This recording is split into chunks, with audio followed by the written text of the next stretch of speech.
शांति। Good evening. आप सभी ने वीडियो एंजॉय किया? हाँ, अच्छी शुरुआत है ना। तो अभी हम शिविर का उद्घाटन करने जा रहे हैं। तो आज का जो आपकी शिविर का थीम है, संस्कार परिवर्तन और व्यवहार शुद्धि के लिए ईश्वरीय ज्ञान प्रवचनमाला तथा राजयोग अनुभूति शिविर। जो निमित्त बने हैं आप सबको यहाँ तक पहुँचाने के लिए। हाँ, कोई तो गाइड होता है जो आपको सही रास्ता दिखाए। तो सुरेंद्र भाई के लिए भी हम बहुत बहुत कृतज्ञ हैं। हाँ, सभी हमारे महानुभावों का करतल ध्वनि से स्वागत करेंगे।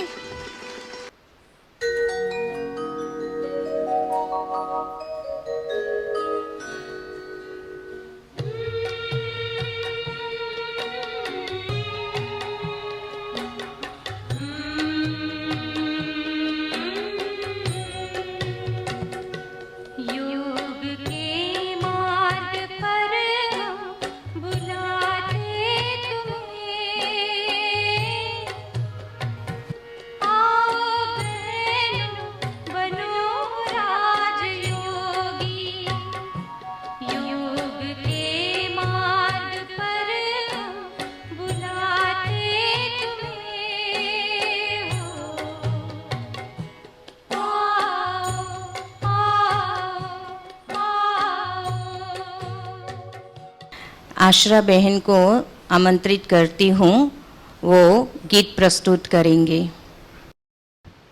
ओम शांति। इतनी शक्ति हमें देना दाता, मन का विश्वास कमजोर होना।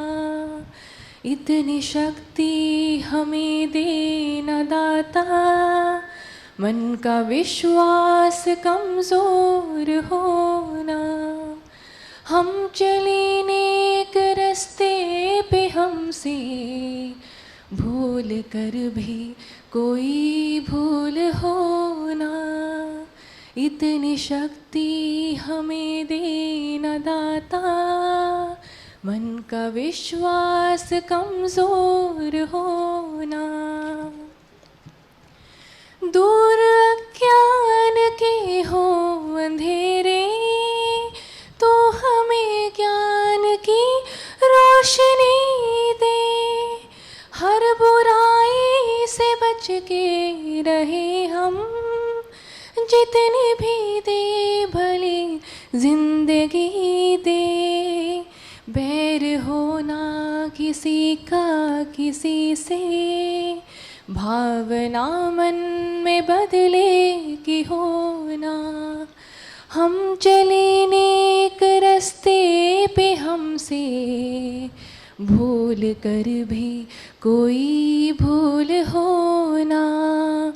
इतनी शक्ति हमें देना दाता, मन का विश्वास कमजोर होना। हम न सोचे हमें क्या मिला है, हमें सोचे किया क्या है अर्पण।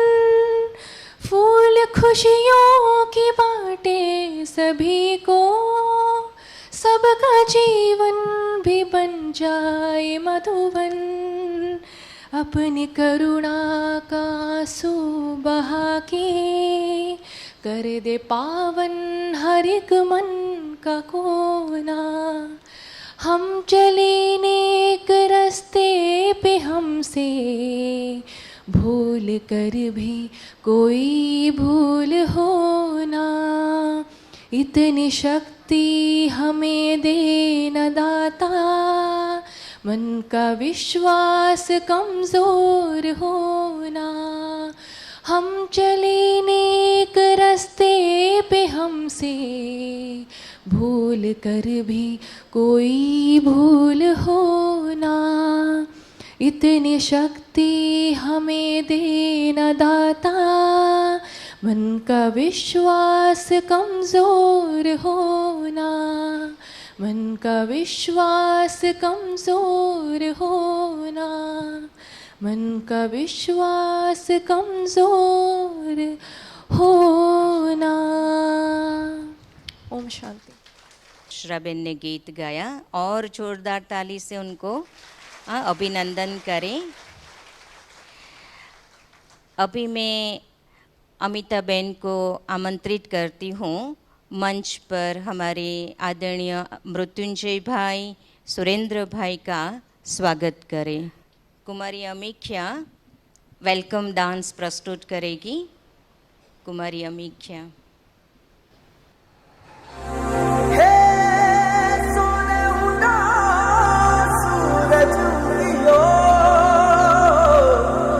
और चारों मेर हुई झिलमिलाट, ते आया मारा पावना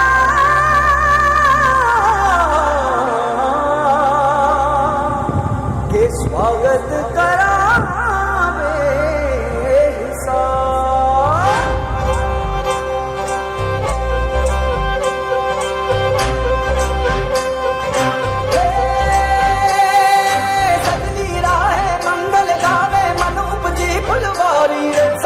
गाजे बाजे गूंजे सपनों री ये किलकारी रे, वन उपवन अभिनंदन करता छाई धता बनियारी रे, शक्कर भापो झांकी झापो हुई जश्न की ये तैयारी रे, मन हर जाओ धन बरसाओ धन सुखवारो जी रे। आयो रे शुभ दिन आयो,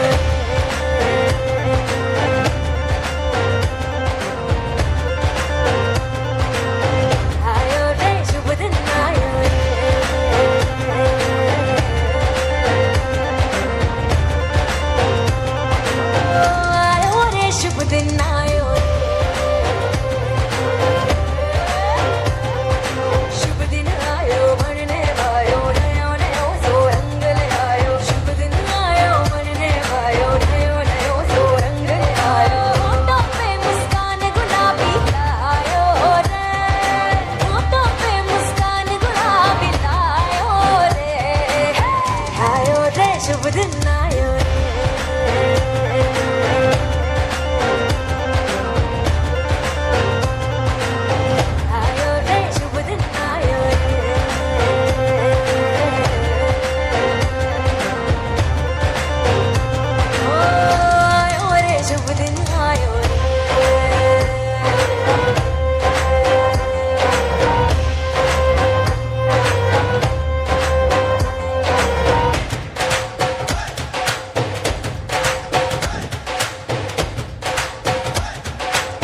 बहुत बहुत धन्यवाद कुमारी अमिक्या।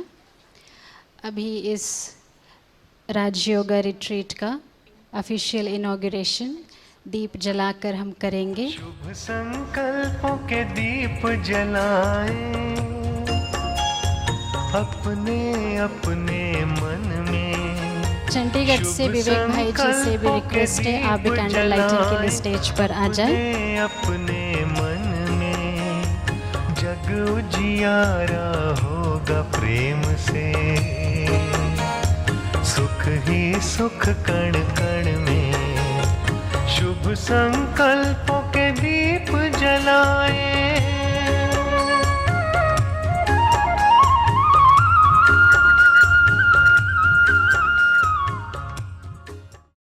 आदरणीय मृत्युंजय भाई को मैं निवेदन करती हूँ कि आज की शिविर के लिए हमें कुछ इंस्पिरेशन देवे, प्रेरणाएं देवे।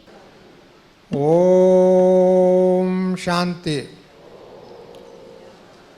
सर्वप्रथम हम सभी अपने अपने मन से परम पिता, परम शिक्षक, परम सद्गुरु श्री बाबा को याद भी करें और बाबा को शुक्रिया भी याद करें।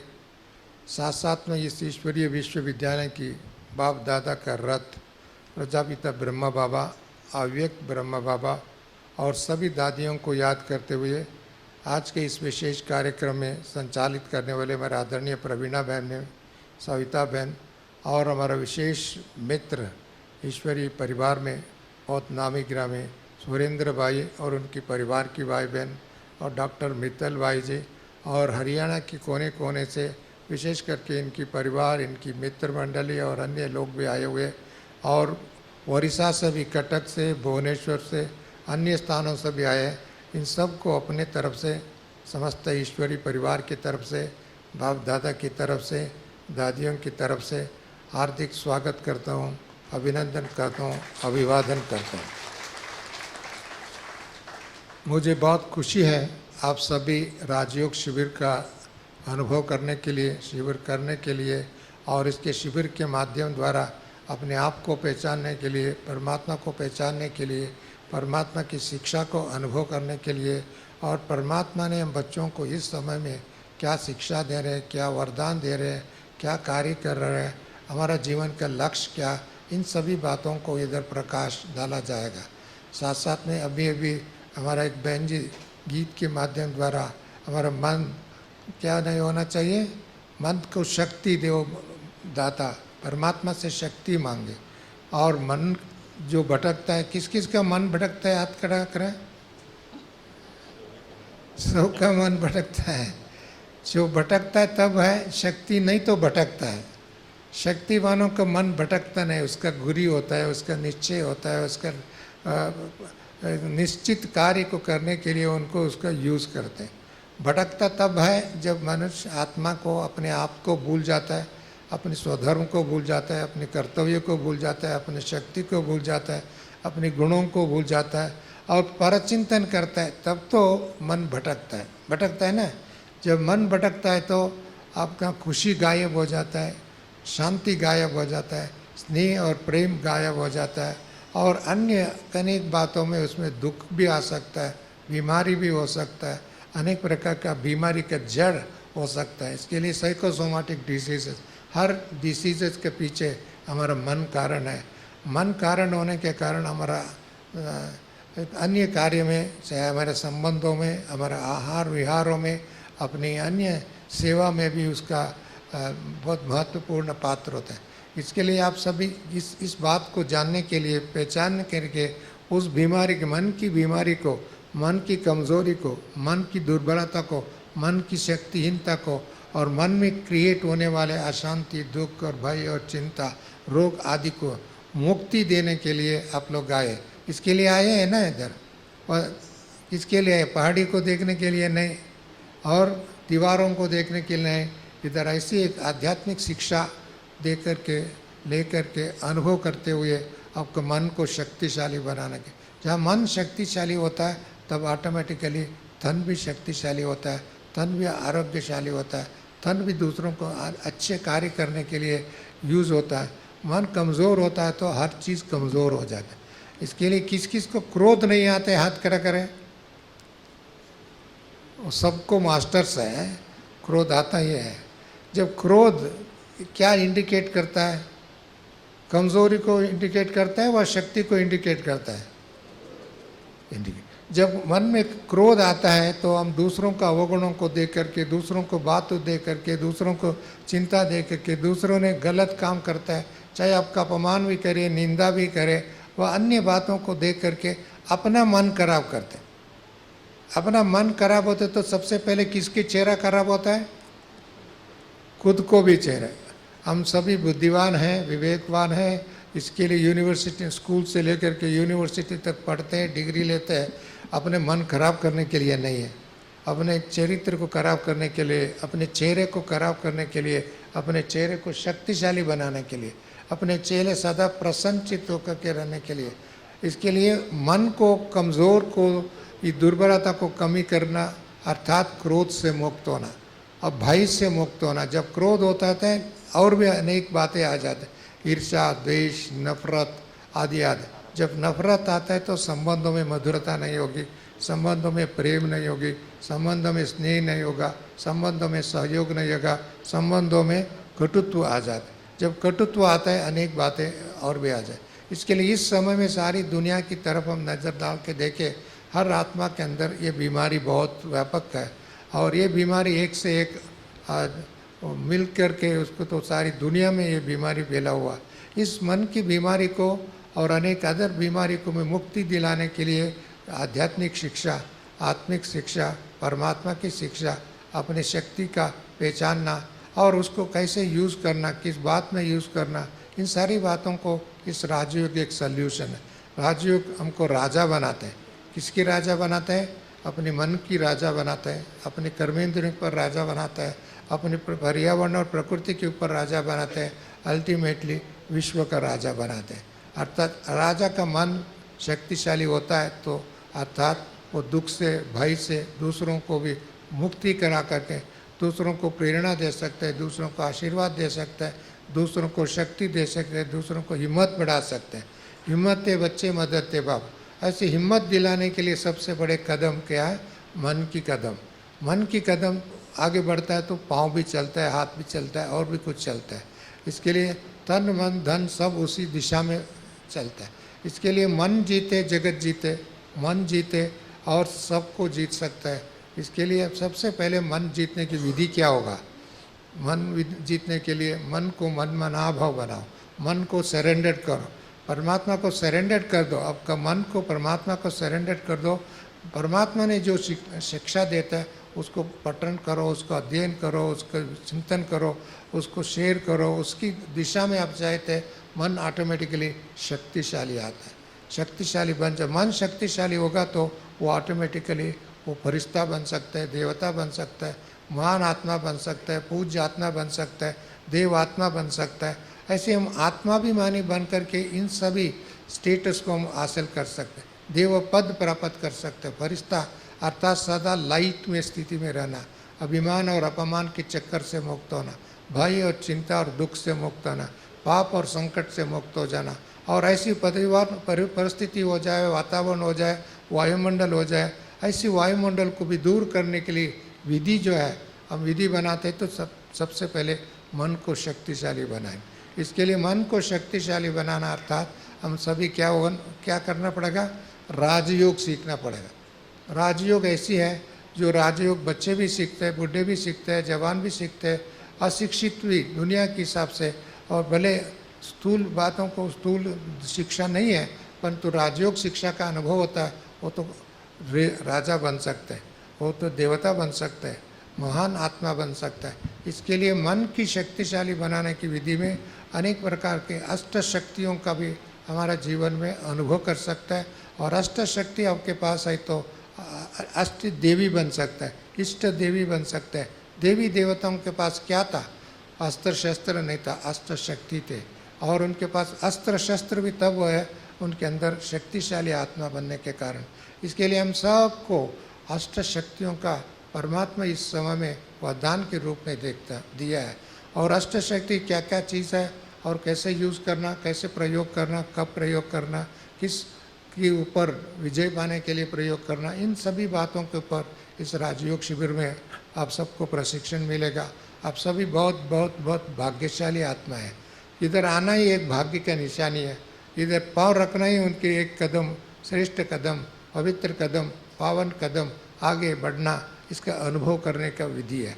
साथ साथ में एक कदम नहीं आगे चल कर के बाबा कहते हैं अब ये चलने का समय नहीं, उड़ने का समय है। और उड़ने का समय अर्थात मन सदा हर्षित रहना, मन सदा कमज़ोरी से मुक्त होना, मन सदा प्रसन्न रहना। प्रभु प्रसन्न भी हो गया, स्वप्रसन्न भी है, परिवार प्रसन्न भी है, लोक प्रसन्न भी है। ऐसे प्रसन्न बनने के लिए अपने मन को शक्तिशाली बनाए। इसके लिए मन में भी कभी कभी कई लोगों को स्वप्न में भी कोई दुख हो जाता है, स्वप्न में भी डरते हैं। स्वप्न में मन शक्तिशाली होगा, स्वप्न में भी ऐसा नहीं आ सकता है। इसके लिए ऐसी अनुभव करने के लिए राजयोग एकमात्र विद्या है, एकमात्र विधि है, एकमात्र शक्ति। ऐसी विधि को परमात्मा इस समय में हम बच्चों को शिक्षा के रूप में दे रहे हैं, वरदान के रूप में दे रहे हैं। एक एग्जाम्पल का अनुभवी बना करके पिताश्री प्रजापिता ब्रह्मा बाबा को, मातेश्वरी जगदम्बा सरस्वती को, दादी प्रकाशमणि जी को, दादी जानकी जी को, दादी गुलजार दादी को, अन्य सभी दादियाँ और हमारा बहनें भी, आप सभी देखते इधर आकर के देखते हैं तो सबसे पहले क्या देखते हैं? एक एक बहनों के चेहरे पर खुशी को देखते हैं ना। कौन कौन देखते याद करा करें? वाह वाह, आते हुए देखो कितनी अच्छी चीज़ को देखा इन्होंने। इसके लिए मन को शक्तिशाली अर्थात अपने चेहरे खुशी होगा, और मन में खुशी है तो ऑटोमेटिकली जीवन में खुशी का रिफ्लेक्ट करता है। इसके लिए आप सबको इस ईश्वरीय शिक्षा के माध्यम द्वारा केवल अपने मन के जीतने के लिए नहीं, दूसरों के मन को भी, कमज़ोर मन को दूर करने के लिए, डार्कनेस को डिस्पेल करने के लिए। अज्ञान क्या है? डार्कनेस है, आंतरिक कमज़ोरी है। और ऐसी अज्ञान से मुक्त होगा। अज्ञान से जो मुक्त आत्मा होता ज्ञान से प्रसन्न होगा। इसके लिए ज्ञान जहाँ है वहाँ अंधकार नहीं हो सकता। ज्ञान जिनके पास है वो कभी भयग्रस्त नहीं हो सकता। ज्ञान किसके पास है? उनके पास कोई भी समस्या आवे उसको समाधान के रूप में। जैसे आजकल दुनिया में सब जगह में एक तरफ दूसरों के प्रति, दूसरों की कमज़ोरियों को देखना, उनके पाप कर्मों को देखना, उनकी निर्बलता को देखना, ईर्ष्या से देखना, नफरत से देखना, ये संस्कार एक व्यापक बीमारी मन के अंदर छाया हुआ। इसके लिए ऐसी छाया हुआ पापग्रस्त, दुखग्रस्त, चिंताग्रस्त, रोगग्रस्त दुनिया को हम मुक्ति दिलाना, इसको हम कलयुगी कहते हैं। इस कलयुग को हम क्या करना है? सतयुगी बनाना। सत्ययुग अर्थात सत्यता का अनुभव करने वाले, सत्यता को प्रेरणा देने वाले, सत्यता को जीवन में संस्कार के रूप में अनुभव करने वाले। इसके लिए परमात्मा इस समय में हम बच्चों को शिक्षा देते। इसके लिए परमात्मा को सत्यम शिवम सुंदरम कहते हैं। इसके लिए उनके जीवन में उनके प्रति हमारा श्रद्धा होगा, अनुभव होगा और समर्पित भाव होगा। इसके लिए वो आत्मा ऑटोमेटिकली सदा खुशी रहेगा। ऐसा जीवन जीने के लिए मुझे बहुत खुशी है। हरियाणा से हरि का याना अर्थात हरि निवास स्थल, अर्थात ज्ञान का निवास स्थल, योग का निवास स्थल, शक्ति निवास स्थल। मैंने देखा हरियाणा में हर एक छोटे छोटे गांव में भी बड़े बड़े बाबा का सेंटर्स बना हुआ। जैसे बहादुरगढ़ में भी मैंने देखा हूँ, हरियाणा की बहुत जगह में मैं देखा हूँ बड़े बड़े। कल भी एक हरियाणा का डिप्टी स्पीकर विधानसभा का आए थे, उससे पूर्व चीफ मिनिस्टर आया। बहुत लोगों ने मैंने देखा हरियाणा से एक आता है तो 10 आदमी को लेके आता है, एक आता है तो 10 परिवार के लोगों को लेके। इस बात में हरियाणा सबसे नंबर 1 है, मैं देखता हूँ। और भी एक बात, सबसे बड़ी बात मैं देखता हूँ, दुनिया में बहुत यात्रा स्थल है, बहुत मंदिर है, बहुत मस्जिद है, बहुत अच्छे अच्छे बड़े स्थल है, परंतु हरियाणा में एक अच्छी स्थल है। वो कौन सी स्थल है? भगवत गीता जो इस धरती में, इस विश्व में सबसे बड़ा ज्ञान का उद्घोष जो हुआ था, उद्घोष भले हरियाणा में। सारी धरती आकाश सभी परमात्मा का स्थल है, परंतु उसका एक सांकेतिक रूप में, एक रूप में दिया हुआ हरियाणा। इसके लिए ऐसी भगवत गीता के जैसा दुनिया में कोई गीता नहीं, कोई कहानी नहीं, कोई चरित्र नहीं, कोई शिक्षा नहीं, कोई वरदान कोई नहीं दे सकते किसी भी ग्रंथ में देखो। इसके लिए भगवत गीता का उगम स्थल जो हम कहते हैं, परंतु उसका अलग भावार्थ है। परंतु ऐसी स्थल पर आप आए, आप सबको ये गौरव होना चाहिए। आप सबको ये नशा होना चाहिए, आप सबको ये चिंतन होना चाहिए। हम लोग ऐसे स्थल पर कभी कभी कुछ ना कुछ गड़बड़ देखते हैं, तो भगवद गीता के स्थल पर भी ऐसी हरियाणा में इसी कुकर्म, पाप कर्म, दुख कर्म और अन्य कर्मों को, विकर्मों को करते हैं, तो उसका हम इसको समापन करने के लिए भी वहाँ युद्ध भी हुआ, ऐसे युद्ध भी हुआ, परंतु इसको लड़ाई करने का अर्थात उसको कमज़ोर दुर्बलता को ख़त्म करने के लिए हमको ज्ञान की शक्ति देना का, ज्ञान का खड्ग आपके पास है, ज्ञान का दीवटी आपके पास है, ज्ञान का ज्योति आपके पास है। हम सभी अभी अभी ज्योति को जगा, ऐसे ज्ञान होगा तो ऑटोमेटिकली अंधकार होगा।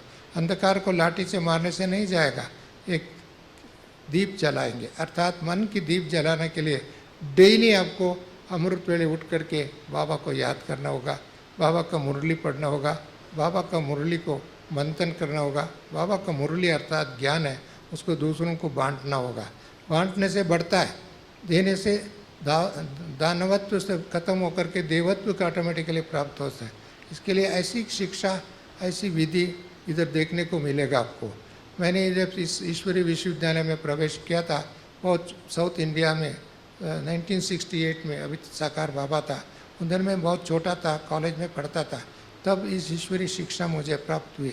उन दिनों से मैं सुनता था बाबा का महावाक्य। बाबा कहते बच्चे आगे चल करके देश विदेशों में हजारों सेवा केंद्र खोलेगा, बाबा ने कहा था। उस तरह में विश्वास करना बड़ी मुश्किल थी, हिंदी मुझे एक शब्द भी नहीं आता था उस समय में, परंतु बाबा का महावाक्य सुनते हुए मेरे को ऐसा टचिंग होता था जैसे दिल में टच हो रहा है। जैसे ऐसी महावाक्य सुनता था। अभी मैं देखता हूँ, अभी हम लोग अनेक कार्य में निमित्त भी है, परंतु देश विदेशों में देखता हूँ इतनी सेवा केंद्र बाबा ने करीब 8,500 सेवा केंद्र माध्यम द्वारा कम से कम 30,000 बहनें संपूर्ण समर्पित, जैसे हमारे प्रवीणा बहन है, अन्य बहनें इधर देखने को मिलता है। ऐसे बहनें पूर्ण समर्पित कर करके इन्होंने जीवन में, ऐसे कोई यूनिवर्सिटी देखा जहाँ यूनिवर्सिटी में इतने बहनें समर्पित होकर के शिक्षा देने के लिए 1 रुपये नहीं लेते सैलरी, परंतु उनको कोई सैलरी का नहीं है, सेवा के लिए अपना जीवन दिया। अब धन का कमाई के नहीं, देवत्व का प्राप्ति करने के लिए, दान करने के लिए, शिक्षा देने। ऐसी एक विद्यालय है तो यूनिवर्सिटी है तो ये। एक बार डॉक्टर हरि गौतम आए थे, एक एजुकेशन कॉन्फ्रेंस था, he was then the chairman of university grants commission. उन्होंने एक बात, we have a university, we have a national university, we have regional university, we have professional university, we have language university, we have so and so, but there is only one universal spiritual university that is here, that is here, that is here. ये बात उन्होंने कहा था बहुत समय पहले। मेरे ये कहने के भाव ये है, और आज इस यूनिवर्सिटी की शिक्षा प्राप्त करके अपने जीवन में भी सर्वोच्च पद प्राप्त करने में भी द्रौपदी मुर्मू जी है। इस शिक्षा को प्राप्त करके इन्होंने आज इस देश की सर्वोच्च पदवी दी। हम सबको ये गौरव है। हम सबको एक दिन बाबा ने कहा था, एक दिन राष्ट्रपति भवन भी आपको मिलेगा। हमको भवन लेकर के, पत्थर की भवन का नहीं, उस भवन में एक बहन बैठ करके आज देश की सेवा कर रहे हैं, विश्व की सेवा कर रहे हैं। मुझे ये गौरव मैं फील करता हूँ। बाबा के महावाक्य, बहुत महावाक्य बाबा ने कहा, वो सभी साकार होता है। इसके लिए बाबा ने आप सबको पहले आह्वान किया था, बच्चे आगे चल कर के देखो भीड़ होगा, आगे चल कर के देखो क्यों में करे होगा। बाबा ने कहा था ये बात है। बाबा ने, मुझे एक खुशी हुई, हमारा सुरेंद्र भाई एक कॉल से इतने लोग इधर आ सकता है, इतने ब्राह्मण लोग कॉल करेंगे तो हमारा इधर खड़ा होने के लिए जगह नहीं, बैठने की तो बात अलग है और सोने की बात अलग है, परंतु ऐसे दिन भी आने वाला दिन है। इसके लिए आप सभी भाग्यशाली है, आराम से कुर्सी पर बैठ सकते हैं। हम लोग जब आए ईश्वरीय विश्वविद्यालय, बैठने के लिए एक चेयर भी नहीं था, एक पट था, उधर ही बैठ करके हम सुनते थे और उधर बैठ करके सुनते थे मुरली। परंतु आपको तो बड़ी अच्छे सोफा है, अच्छी कुर्सी है, अच्छे ग्लोबल ऑडिटोरियम है। इसका नाम ही ग्लोबल ऑडिटोरियम है। देश विदेशों के भाई बहने इधर आकर के अनुभव करके जाते। मेरे कहने की भाव है, अभी समय बहुत कम है पुरुषार्थ करने के लिए, भाग्य बनाने के लिए, सेवा करने के लिए और स्व परिवर्तन करने के लिए बहुत कम समय, क्योंकि कलयुग परिवर्तन होने के समय है। उसका इशारा दिखाई दे रहा है, उसका वातावरण ऐसे बनते जा रहे हैं, वहाँ युद्ध की तरफ दुनिया भागते जा रहे हैं, प्रकृति को नाश कर दिया, उसका दुष्परिणाम अभी देखने को मिलता है। इसके लिए हम सबको अपने प्रदूषण से मुक्त हो जाए। आंतरिक प्रदूषण, मन के प्रदूषण, भाव के प्रदूषण, चिंता के प्रदूषण, ये सारी चिंता एक प्रदूषण ही है। ये बड़ी भयंकर प्रदूषण, बाहर के प्रदूषण को दूर कर सकता है, परंतु मन के प्रदूषण को कैसे करेंगे?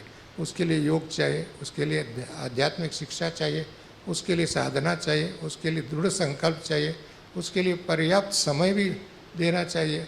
तब तो हम अपने मन की शक्तिशाली करेंगे। ऐसा शक्तिशाली बनने के लिए आए हुए प्रत्येक आत्मा को, भाई बहनों को, परिवार को, अपने ईश्वरीय परिवार के भाई बहनों को अपने दिल से, दादियों की तरफ से पुनः स्वागत करता हूँ, अभिनंदन करता हूँ, अभिवादन करता हूँ।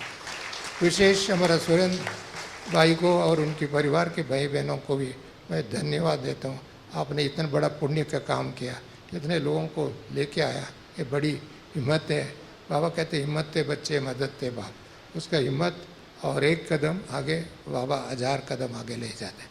ये हमारा जीवन का कदम कदम का अनुभव है।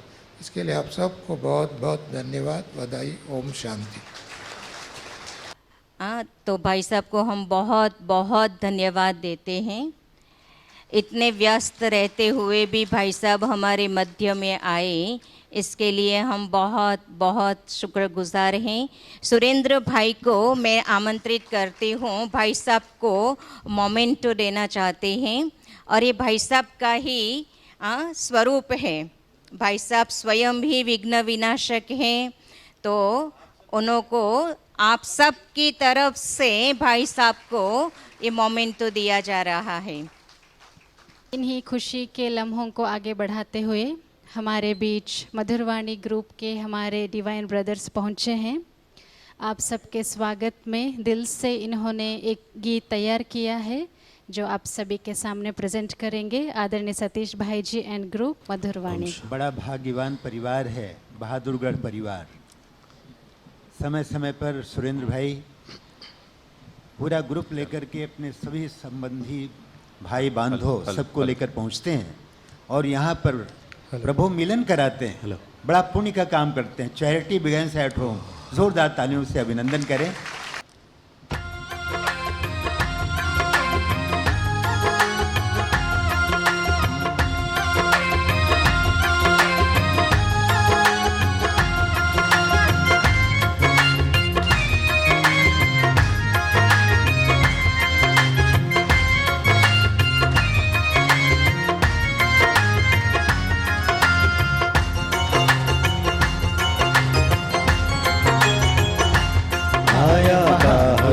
परिवार लेकर मन में हर्ष अपार।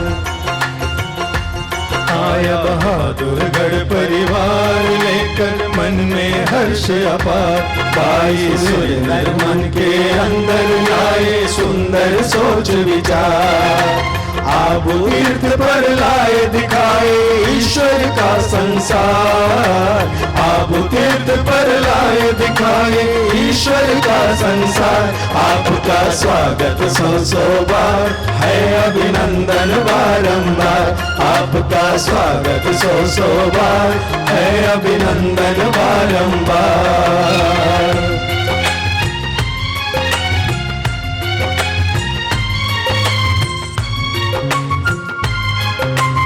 मौसम बहुत सुहावना है और आपका आना यहाँ मनभावना है।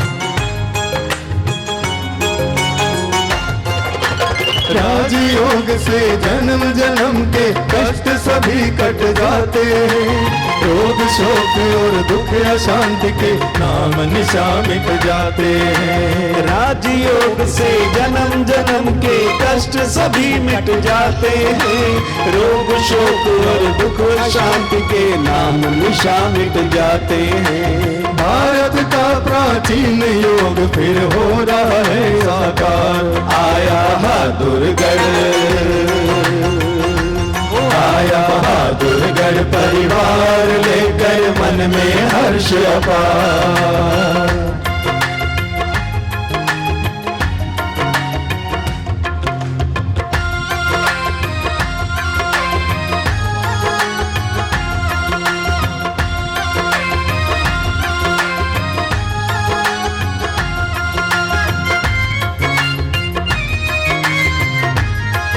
आपके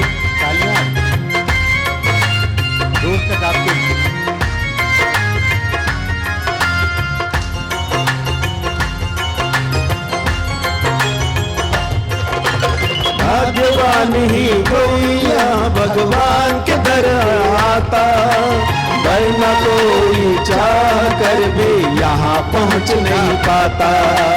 भाग्यवान ही कोई यहाँ भगवान के दर पे आता, वरना कोई चाह कर भी यहाँ पहुँच नहीं पाता। शिव बाबा शिव शरणियों का बाबू पे हुआ अवतार, आया बहादुरगढ़, आया बहादुरगढ़ परिवार लेकर मन में हर्ष अपार। भाई सुरेंद्र मन के अंदर लाए सुंदर सोच विचार।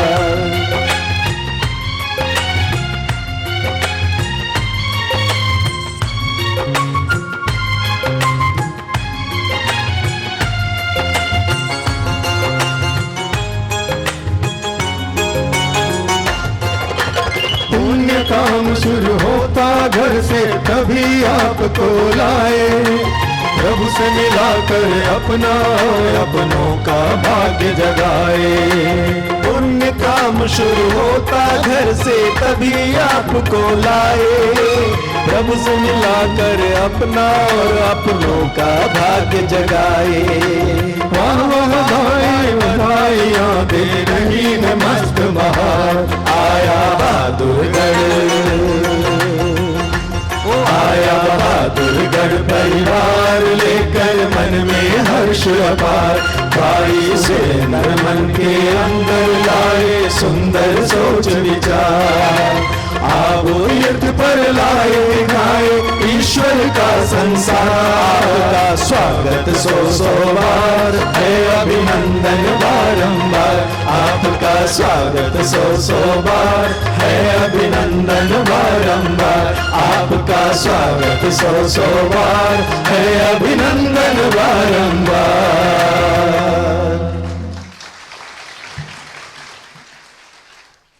प्रोग्राम को आगे बढ़ाते हुए थैंक यू।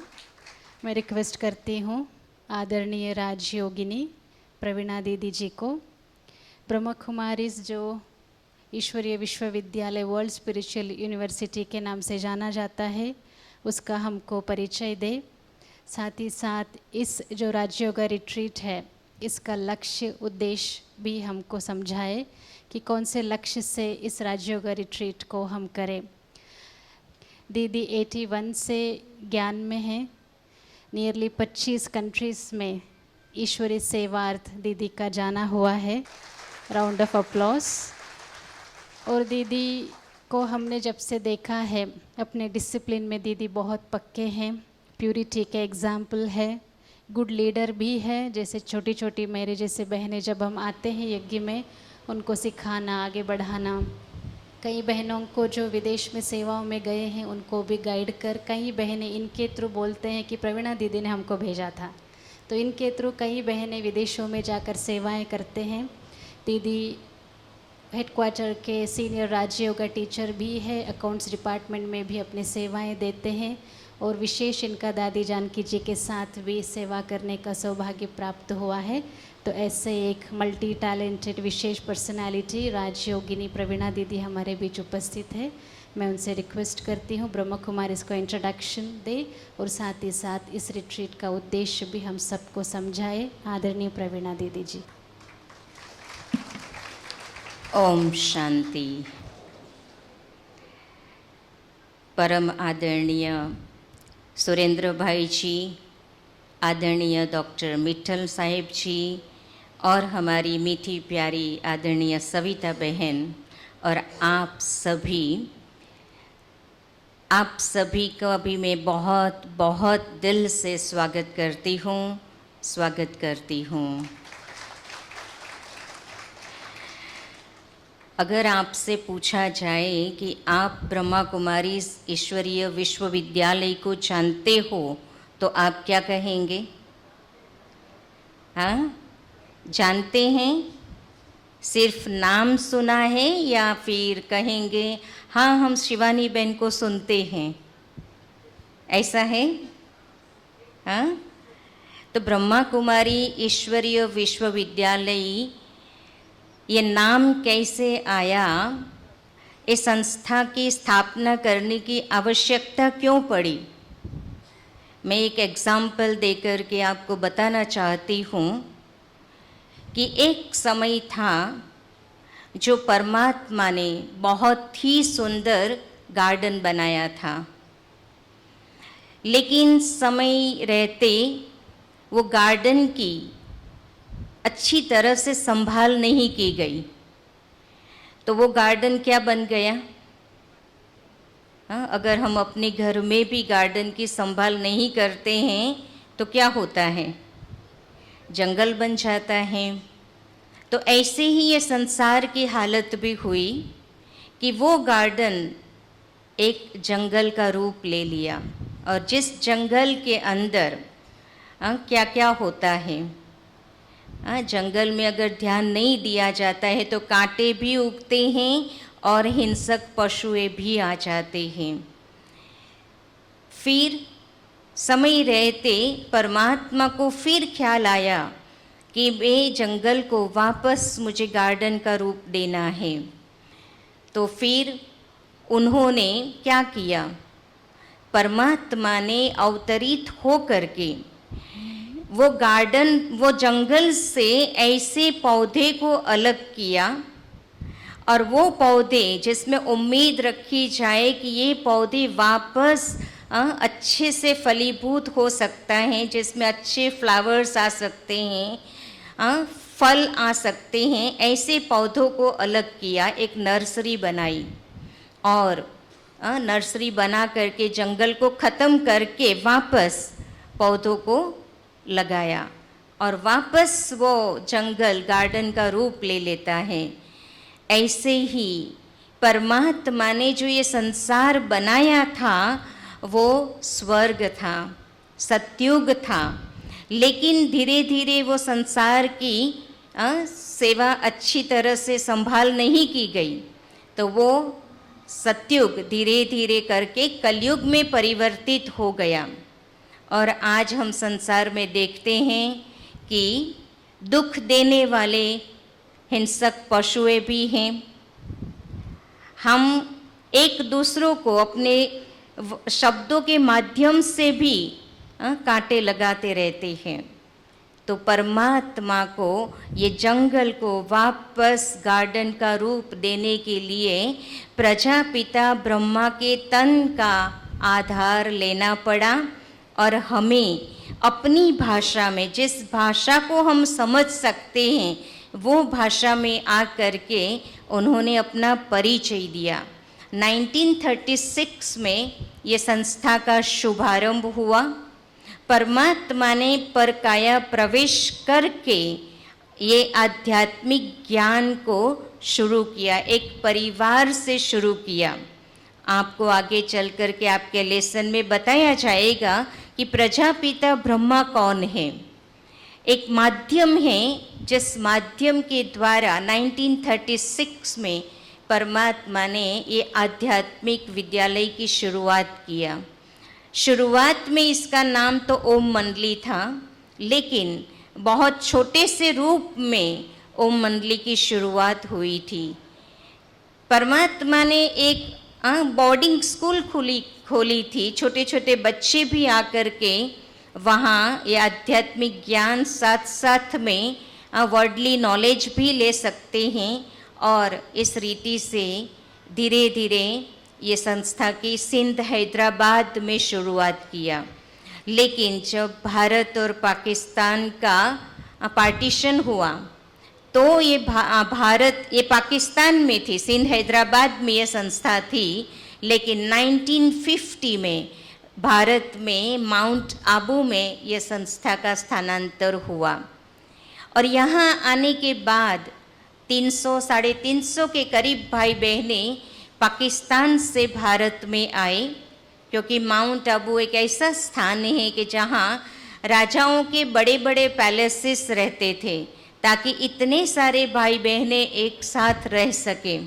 लेकिन धीरे धीरे फिर क्या हुआ कि जो भाई बहने आते थे, एक तो वाइट यूनिफॉर्म जो लोगों को आकर्षित करता था, छोटे बड़े बुजुर्ग सब का ये यूनिफॉर्म था, और यूनिफॉर्म इसीलिए रखा जाता है कि जहाँ ऊंच नीच का भेद न रहे, क्योंकि एक सरीखा स्कूल में भी यूनिफॉर्म इसीलिए होता है कि सब एक समान हो। तो इतने सारे भाई बहनी को वाइट ड्रेस में देखते हैं, माउंट आबू हिल स्टेशन होने के कारण लोग आते थे, पूछते थे कि आप कौन हो, और फिर उन्हों को ज्ञान सुनाने का एक समय मिल जाता था, क्योंकि यहाँ आते थे, फ्री होते थे तो ज्ञान सुनते थे। जिन्हों को ज्ञान अच्छा लगा उन्होंने अपने शहर में निमंत्रण दिया। तो धीरे धीरे भाई बाबा ब्रह्मा बाबा दो बहनों को सेवा माना भेजते रहे, और वहाँ निमंत्रण के आधार से संस्था की वृद्धि होती गई, जिसको हमने फिर सेवा केंद्र नाम दिया। प्रजापिता ब्रह्मा कुमारी ईश्वरीय विश्वविद्यालय नाम फिर दिया, क्योंकि ईश्वर द्वारा स्थापित की गई एक विद्यालय है जहाँ रोज पढ़ाई होती है, एम और ऑब्जेक्टिव होता है। और जब नाम सुनते हैं कि ब्रह्मा कुमारी ईश्वरीय विश्वविद्यालय तो लोग समझते हैं कि ये बहनों की संस्था है, लेकिन नहीं, परमात्मा ने उस समय जहाँ जब समाज के अंदर बहनों का स्थान बहुत ही लो था, ना के बराबर था, तो एक नारी उत्थान का कार्य करने के निमित्त भी बहनों ने संस्था का संचालन का कार्य बाबा ने बहनों को दिया। तो बहनें ये संस्था का संचालन कर रही हैं, वो भी 1950 से लेकर के जो भी सेवा केंद्र हमारे हैं भारत में, लगभग 4 से 5 हज़ार जितने सेवा केंद्र हैं, उप सेवा केंद्र भी हैं, और ब्रह्मा कुमारी की पाठशालाएँ गांव-गांव में हैं, जहां से लोग इजीली ये ज्ञान को अर्जित कर सके। तो मेरा कहने का मतलब ये है कि परमात्मा को ये कलयुग रूपी पहाड़ को उठाने का एक भगीरथ कार्य किया, और हमारा मेन एम है कि मेरा परिवर्तन। आपने आपका हेडिंग भी सुना, संस्कार परिवर्तन। तो मेरा परिवर्तन से संसार का परिवर्तन होता है। क्या आप मानते हैं इस बात को? जब मेरा परिवर्तन हो जाएगा तो ये संसार का भी परिवर्तन हो सकता है। आप समझेंगे मेरे एक के परिवर्तन से क्या हो सकता है। लेकिन यदि यही बात ब्रह्मा बाबा को होती तो आज ये ज्ञान हमारे तक नहीं आता। तो ब्रह्मा बाबा को भी यही एम दिया कि आपका परिवर्तन संसार को परिवर्तित करेगा। जैसे एक दीपक जगता है तो एक दीपक से हम अनेक दीपक जगाते हैं, है ना। एक बीज होता है, वो एक बीज से अनेक वृक्ष, अनेक बीज हम प्राप्त कर सकते हैं। ऐसे ही मेरा परिवर्तन, जैसे सुरेंद्र भाई को ख्याल आया कि मैंने जो प्राप्ति किया है वो मेरे परिवार वालों को, मेरे संबंधियों को भी इस बात का अनुभव हो, तो एक से अनेक दीपक जगाए जाते हैं। ये एक प्रैक्टिकल एग्जाम्पल है आप सभी। तो इस रीति से जैसे हमारी क्लास में एक व्यक्ति आता है और उनको प्राप्ति होती है तो वो समझेगा ना कि मेरे जैसे अनेक लोग हैं, उन्हों को भी इसका प्राप्ति का अनुभव हो। तो इस रीति से हमारे पास विंग्स की शुरुआत हुई। ब्रह्मा कुमारी के अंदर में और संस्थाएं हैं, जो संस्थाओं के अंदर में हमें विंग्स की शुरुआत किया। Rajyoga education and foundation society में, जिसमें हम कहते हैं कि मेडिकल विंग है, यूथ विंग है, महिला विंग है, एजुकेशन विंग है, एडमिनिस्ट्रेशन विंग है। इस प्रकार से लगभग 19 या 20 विंग कार्य कर रही हैं, क्योंकि अपने अपने प्रोफेशन के आधार से जिनको बुलाते हैं तो वो उस रीति से पार्टिसिपेंट्स कर सकते हैं। तो इस रीति से सेवा की भी वृद्धि होती गई, सेंटर्स की भी वृद्धि होती गई, और आज हम कहेंगे कि भारत से विदेश में जो भाई बहनें विदेश में गए, उन्होंने भी समझा कि ये संस्था तो हमारे देश में भी होनी चाहिए। तो भारत से विदेश में लगभग 130 कंट्रीज़ के अंदर हमारी ब्रांचेस हैं। तो ये बहुत बड़ी उपलब्धि है हमारे लिए। बाकी हम ये कहेंगे कि हमारी संस्था यूएन के साथ भी संलग्न है। एक रिस्पेक्टिव स्टेटस मिला हुआ है कि जो भी यूएन में प्रोग्राम चलता है वो हम अपनी संस्था में भी वो प्रोग्राम को फॉलो करते हैं। तो 1985 million minutes of peace appeal का जो वर्ष था उन्हों के लिए, तो हम लोगों ने ये प्रोजेक्ट बहुत अच्छी तरह से चलाया था कि मिनट्स को इकट्ठा किया पीस के लिए। कोई कहता है कि हाँ मैं मेडिटेशन करूँगा 10 मिनट सारे दिन में, कोई कहेगा मैं प्रार्थना करूँगा। तो ऐसे हम लोगों ने मिनट्स को इकट्ठा किया और यूएन में प्रेजेंट किया था। तो उस समय एक इंटरनेशनल और 6 नेशनल पीस अवार्ड प्राप्त हुए थे यूएन की तरफ से। उसके 1986-87 का जो वर्ष था वो था global cooperation for a better world. Better world बनाने के, सुखमय संसार बनाने के लिए मेरा विज़न क्या है, तो सबसे वो विज़न को कलेक्ट किया था और उस विज़न को भी हम लोगों ने यूएन में प्रेजेंट किया था। तो बहुत ही अच्छे अच्छे विज़न्स लोगों के आए थे और उसकी भी बहुत अच्छी एक किताब बनाई गई थी कि सबसे सुखमय संसार में अपनी नज़रों से कैसा देखना चाहती हूँ। तो इस रीति से ये प्रोजेक्ट को चला था। तो आज हमारा बहुत प्रोग्राम्स चलते रहते और लिविंग वैल्यूज़ का प्रोग्राम बहुत ही एक्टिव रहा कि लिविंग वैल्यूज़ हम स्कूलों के अंदर, क्योंकि बचपन से ही यदि वैल्यूज़ को लोगों के अंदर डाला जाए, बच्चों के अंदर डाला जाए, तो आगे चलकर के वो वैल्यूज़ के साथ बड़ा होगा। तो वो प्रोग्राम भी स्कूल्स में कई स्कूलों ने एडॉप्ट भी किया। हम लोगों के सिलेबस भी, बुक्स भी बने हुए हैं। और आज हम यही कहते हैं कि वैल्यूज़ सिखाई जाती है। जो हमारे अंदर अवगुण आ गए हैं, अलग संस्कार आ गए हैं, विकार आ गए हैं, वो किसी ने सिखाया हमें? वो अपने आप आ जाते, बुराइयाँ अपने आप आ जाती है, लेकिन अच्छाइयाँ सिखानी पड़ती हैं। तो क्यों नहीं बचपन से ही वो संस्कार बच्चों के अंदर डाला जाए ताकि वो एक अच्छा नागरिक बन सके। और हमारा वही एम है कि जब मैं बदलूँगी तो विश्व बदलेगा। इसमें आपकी दिनचर्या लिखी हुई है।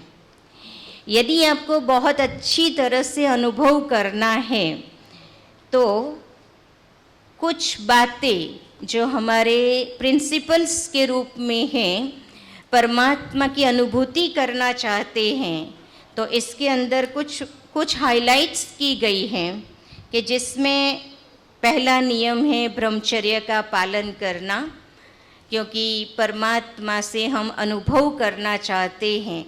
और वैसे भी ये श्रावण मास चल रहा है, दुनिया के अंदर भी ये मानते हैं कि श्रावण मास के अंदर ब्रह्मचर्य को बहुत ही महत्व देते हैं। कहीं पर भी यात्रा पर जाते हैं तो वहाँ भी हम इस बात को बहुत अच्छी तरह से अंडरलाइन करते हैं। तो आप इस बात को भी अंडरलाइन करेंगे। दूसरा, यहाँ धूम्रपान करना निषेध है। अगर किसी को कोई आदत है भी सही और वो आदत से फ्री होना चाहते हैं तो यहाँ आप 4 दिन रहेंगे तो वो आदत अपने आप छूट जाएंगी। परमात्मा की शक्ति आपको मिलेगी जिससे आप अपनी जो भी बुराइयाँ है, क्योंकि ये आदतें कोई अच्छी चीज़ तो नहीं है, तो ये बुराइयाँ भी आप अपने आप इजीली यहाँ उससे फ्री हो सकते हो। भोजन यज्ञ प्रसाद है, क्योंकि आप जो भी भोजन करेंगे वो भगवान को ऑफर किया हुआ भोजन है। तो आप इसे व्यर्थ न फेंकें, जितना चाहिए उतना ले सकते हैं, दोबारा भी मिलेगा, लेकिन आप फेंके नहीं। क्योंकि मेरा ये अनुभव है कि जिस चीज़ का मैं वैल्यू नहीं करती वो चीज़ मेरी भी वैल्यू नहीं करेगी। जिस चीज़ को मैं व्यर्थ करती हूँ वो चीज़ मुझे भी भोजन होगा लेकिन मैं खा नहीं सकूँगी। इसीलिए बहुत इस बात का ध्यान रखें कि उसको व्यर्थ न गवाएं, फेंके नहीं, हाँ, डस्टबिन में न डालें। जितना आवश्यक है उतना ही आप ले तो अच्छा है। आपको जो बैज दिया गया है, हाँ, ये बैज आपकी सेफ्टी के लिए है, क्योंकि आप कहीं भी बाहर जाएंगे, आप एक कॉम्प्लेक्स से दूसरे कॉम्प्लेक्स में जाएंगे, बैज होगा तो आपको इजीली एक्सेस मिलेगा। जैसे आप माउंट आबू भी जाएंगे तो ये बैज आपके पास हो, क्योंकि हमारे सिक्योरिटी वाले फिर आपको रोक न दे और आपको डिस्टर्ब न कर दे, इसीलिए ये बैज दिया जाता है ताकि हमारे मेहमान हैं ये हमारे सिक्योरिटी वाले को भी पता चले, तो वो हर समय आप लगा करके रखेंगे। ये तो हर एक जानते हैं कि ऐसे आश्रम में जाते हैं तो हमारे वस्त्र कैसे होने चाहिए। और सुबह के समय आप जितना मौन में रहेंगे उतना प्राप्ति का अनुभव करेंगे, क्योंकि सुबह सुबह आवाज़ में आ जाते हैं तो जो हम प्राप्त करना चाहते हैं वो नहीं होता है। मैं तो सुबह से 4 बजे उठते हैं, हम 4:45 बजे उठेंगे, 4 से 4:45 मेडिटेशन करेंगे। मैं 8 बजे तक किसी से बात नहीं करती हूँ, कोई फ़ोन भी नहीं किसी का आता है, न मैं फ़ोन उठाती हूँ, अगर आता भी है भूल से तो 8 बजे तक आप बिल्कुल मौन में रहेंगे, तो जो आप यहाँ सुनेंगे वो आप एब्सॉर्ब कर सकेंगे। और रात्रि 10 बजे आप कहीं भी घूमने नहीं जाएंगे, क्योंकि ये वैसे भी जंगल का विस्तार है और दूसरा आदिवासी आजू बाजू रहते हैं, तो अच्छा है कि अभी यदि जल्दी सो जाते हैं तो आप अमृत वेला, जो हमारा अमृत वेला जिसको कहते हैं, मेडिटेशन का टाइम है, 4 से आप लोगों के लिए रखा है 4:15 बजे से 4:45 बजे तक मेडिटेशन। तो आप रात को जितना जल्दी सो जाएंगे उतना जल्दी उठ सकेंगे और फ्रेश रह सकेंगे। तो जो अनुभव करना चाहते हैं वो आप अनुभव कर सकते हैं। फिर आपको चाय कॉफ़ी जहाँ आप रहते हैं वहाँ ही मिलेगी। फिर आप वॉकिंग करना चाहे तो वॉकिंग करने जा सकते हैं स्नान पानी करके। फिर आपका सेशन होगा सुबह में 7 बजे से 8 बजे आपका एक सेशन रहेगा, यहाँ ही ऑडिटोरियम में ही रहेगा। हमारी अनुभवी टीचर्स बहनें आकर के आपको ज्ञान सुनाएंगे। इसमें भी बहुत ही अच्छी अच्छी बातें, मैं कौन हूँ, ये बात हमारी पहली है जो हमें अभी तक पता नहीं है कि मैं कौन हूँ। बहुत ही सहज हम बोल देते हैं कि मैं ये हूँ, मैं वो हूँ, लेकिन हमारी आइडेंटिटी कुछ और है। तो वो ऐसे विषय के ऊपर आपको ज्ञान दिया जाएगा, परमात्मा का सही परिचय दिया जाएगा। तो वो भी कोई भी लेसन आप मिस नहीं करेंगे।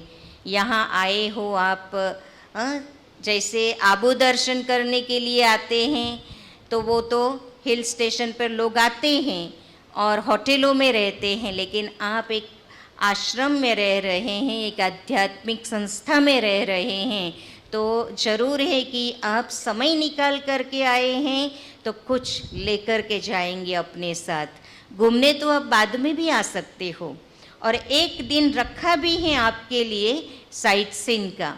हमारे और भी कॉम्प्लेक्सेस हैं, ऊपर में माउंट में हैं, पांडव भवन, ज्ञान सरोवर, और वहाँ भी जाकर के आप देखेंगे।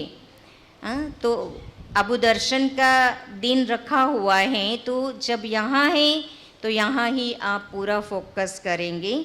और जब भोजन के बाद विश्राम का टाइम है, मेरा नम्र निवेदन है कि आप थोड़ा विश्राम जरूर करेंगे, क्योंकि जब विश्राम कर लेते हैं तो फिर शाम के सेशन में आप एंजॉय कर सकते हैं। तो दिन में आप घूमने फिरने न जा कर के थोड़ा आधा घंटा भी यदि आप आराम कर लेते हैं तो शाम को आप बहुत ही रिफ्रेश रहेंगे। तो इस रीति से भोजन भी 12 से 1 के बीच में मिलेगा, 1:30 बजे के बीच में मिलेगा, फिर विश्राम है। शाम को 3:30 से 4:30 आपको कॉफ़ी मिलेगी और उसके बाद आपका सेशन रहेगा। तो इस रीति से सारी दिनचर्या है आपकी, तो आप सभी इसका पूरा फ़ायदा उठाएंगे। ओम शांति। कहीं मिलेगा इतना प्यार? ट्रैफिक कंट्रोल का टाइम है, 3 मिनट हम साइलेंस में बैठेंगे। उसके बाद सभी को ईश्वरीय सौगात है, कोई भी मिस नहीं करेंगे, लेकर ही जाना है।